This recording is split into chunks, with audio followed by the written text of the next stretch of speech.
Hi everyone, Paul Harrison here again. Today we're going to talk about driving and getting more distance and what are the key components for that. I'm going to split this into a couple of videos, but so first off we need to look at the contact points of the club on the ball and what we're looking for. As you know, that when we actually strike the golf ball with an iron club, we're hitting on the downstroke.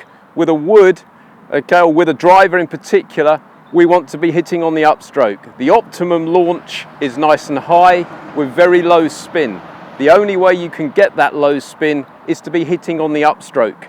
Okay, so the way in which we set up, that will be modified. We'll go through that in another video. But the basic concept is that we want to be hitting on the upstroke, and we need to also, to maximize the ball speed off the face, make sure that we're hitting out of the sweet spot. Now that sweet spot for most drivers is about 2/3 up the face. Okay, if we hit the ball down at the bottom of the club, even if it's in the middle, we're going to put too much spin on the ball. It's going to take a lot off the actual distance that we hit the ball. So we want to have the ball teed up relatively high, and because we want to be hitting on that upstroke. Okay, I've got a drill here for you to practice to make sure that you are hitting on the upstroke. If you're somebody that tends to tee the ball low with their driver, because that's the only way you can get it going, the chances are you're hitting down on the ball, and as a result you're putting too much spin on it and losing lots of distance. So we need to practice hitting off the center of the golf club, just above the top, just above the center here on that sweet spot, as we're hitting on the upstroke. So what I've got here is a really good little drill. We've got 2 tee pegs outside of the club head here, a nice gate. If we miss the tee pegs, pretty certain that we're hitting out of the center of the golf club. You can see here we've got 1 grip length in front of where the golf ball would be.